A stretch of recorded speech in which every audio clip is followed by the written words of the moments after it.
Vítaj v Grand Hoteli Starom Smokovci. Ďakujem pekne. Verím, že sa tu cítiš príjemne a to máme za sebou už dosť podstatnú časť nášho spoločného programu. Začnem ale pekne po poriadku. Ako tráviš leto? No toto leto mám akože naozaj netradične mimoriadne pracovné. Nakrúcame, máme taký nový kvíz. Je to denný kvíz Všade dobre doma naj a nakrúcame septembrové, oktobrové, novembrové a decembrové diely. Takže vonku je 35 stupňov, my máme vychladené štúdio. Na budúci týždeň už začíname decembrové a už to dotiahneme do konca. Čiže naozaj mimoriadne pracovné. Potom si urobím nejaké 2 týždne voľna a potom som sa nechal nahovoriť Jánom Ďurovčíkom, že začneme 19. augusta skúšať divadlo. Po rokoch som sa nechal nahovoriť a naozaj to bolo tak, že ja som mal deň pred odletom do Butánu, kde som tento rok na jar bol a zrazu mi zvoní telefón a pozriem, že Ján Ďurovčík. Jano, ahoj, že čo mi voláš, ty vieš, že ja neviem tancovať. No, on hovorí, že ja dobre viem, ale viem aj, že ty vieš spievať. A našiel taký nejaký pekný muzikál, takú broadwayskú komédiu a povedal, že si ma tam vie predstaviť, tak som premýšľal a hovorím, no tak málo dier v kalendári, tak to zalatáme, že kompletne. Tak som sa nechal nahovoriť, no nevedel som povedať nie na toto. Dnes sme vo Vysokých Tatrách, sme v horách. Sú hory pre teba príjemným spôsobom, ako tráviť leto? Určite áno. Určite, vždy som sa snažil utiecť z tepla do hôr, takže mám to tak, že ja samozrejme v rámci leta musím prísť k moru. Aj tým, že som si pred pár rokmi urobil kapitánske skúšky, tak musí byť plachetnica v rámci leta, ale potom zároveň musia byť aj hory. No. Aj dnes, keď sa dorozprávame, tak sa idem prezliecť pekne do nejakého srandovne športového a pôjdem sa prejsť určite aspoň na 5 hodín. Mám tu kopec kamarátov, však stretávam sa tu aj s horskými zvodcami, aj s legendami horských zvodcov ako Jarko Michalko a ten ma naučil, sme založili takú tradíciu, že som hovoril, že tak nemal by sme na ten Gerlach vyliesť. Hovorím, však musíš, teda veci Slovák, tak mal by si ísť na Gerlach. Tak sme išli na Gerlach a potom o rok na to bolo, sme išli Jordánkou na Lomničák a potom na Pišný a na Ľadový a položili sme zo pár štítov už tu. No a teraz si predstav, že sa z takej peknej túry vrátiš sa do Grand Hotela Starý Smokovec, otvoríš izbu s číslom 109, sadneš si a všade naokolo ty.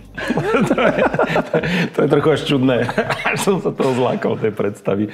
Ale ako teším sa, ja si to teda nesmierne aj vážim zároveň, že ste niečo takéto vymysleli. A som veľmi rád, že ja môžem byť propagátorom toho včelárstva, že mne to prišlo pred 7 rokmi do života. Doslova ako poslanie. Ja som to tak navnímal, že toto je nejaký taký konkrétny počin, ktorým by som mohol doslova pomôcť planéte, že budem chovať včely a že vlastne poprvýkrát v živote bude výsledkom mojej práce niečo hmatateľné. Lebo my vlastne domoderujeme vždy, ľudia sa dosmejú alebo doplačú, zatlieskajú, idú titulky a je koniec. A teraz zrazu, keďže som včelár, tak vlastne zrazu mám nejaký med v ruke, nejaký výsledok svojej práce, je to vidno. Takže sa mi to nesmierne páči, že sa to dostalo aj sem ku vám do Grandu. Má to celkovo včeličkovú atmosféru, tá izbička, je tam kopec plástov, je tam aj pán včelár nejak odfotený, sú tam aj fotografie, ktoré sú spojené so mnou a s horami a s Tatrami, lebo to je tiež dôležité. No a klobúčik, keď náhodou by niekto potreboval, bude stálou trvalou súčasťou tej izby. Musí byť na retiasku, podľa mňa. Aby si niekto nemal pocit, že ten klobúk si vždy môže odniesť domov.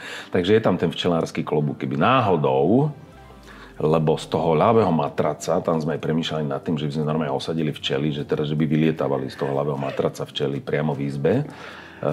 Na tom ešte pracujeme, to ešte dohodneme teda. Či o tom budeme vlastne hostia informovať. Sedíme momentálne v lobbybare a pred malou chvíľou si ochutnal včelí úľ, pretože práve takto sme nazvali špecialitu našich cukrárov, ktorá bude v ponuke tu, práve v Grand Hoteli Starý Smokovec. Tak povedz, bude to koláč, ktorý bude môcť niesť taký ten prívlastok, že odporúča Martin Nikodým? Tento koláč odporúčam z jednoduchého dôvodu. Dobre vyzerá a kombinácia mandly, amareta a medu tam akože nemôže dôjsť k chybe. Takže naozaj, akože spapal som, dajte si. Čo poprajeme hosťom, ktorí si pri výbere izby na svoj pobyt vo Vysokých Tatrách budú žiadať včelárovú izbu? Je milé tá predstava inak. Priatelia, ja vám prajem, aby ste si v tej izbe dobre oddychli, aby ste sa tam dobre cítili, aby ste cítili možno tú energiu včiel, ktorú ja vnímam, aby ste možno v tej izbe zažili tú pohodu, ktorú ja zažívam pri včelách, lebo ja chodím ku včielkam tak trošku meditovať, chodím tam tak do ticha, niekedy sa s nimi porozprávať. Tak ak zažijete aspoň náznak tej pohody, ktorú ja zažívam pri včielkach, tak to by bolo fajn. Toto naše stretnutie sa odohráva v roku, kedy si Grand Hotel Starý Smokovec pripomína 120. výročie, čo je úžasná vec. Takže možno nejaké prianie, samozrejme aj hotel. 120 rokov, to je neuveriteľné. To už je aká história. Kto všetko tu býval, čo tu musel zažiť. Veď ja by som vedel rozprávať, čo sme tu v tomto hoteli pozažívali od tých 90. rokov. Tak milý Hotel Grand, prajem ti vždy spokojných a veľa hostí. To je veľmi dôležité. Veľa hostí, ktorí nebudú mať pocit, že sa tu tlačia, ale že tu majú svoj priestor, že sa tu cítia na úrovni a že sa cítia na chvíľočku ako grandi v tomto nádhernom prostredí Tatier.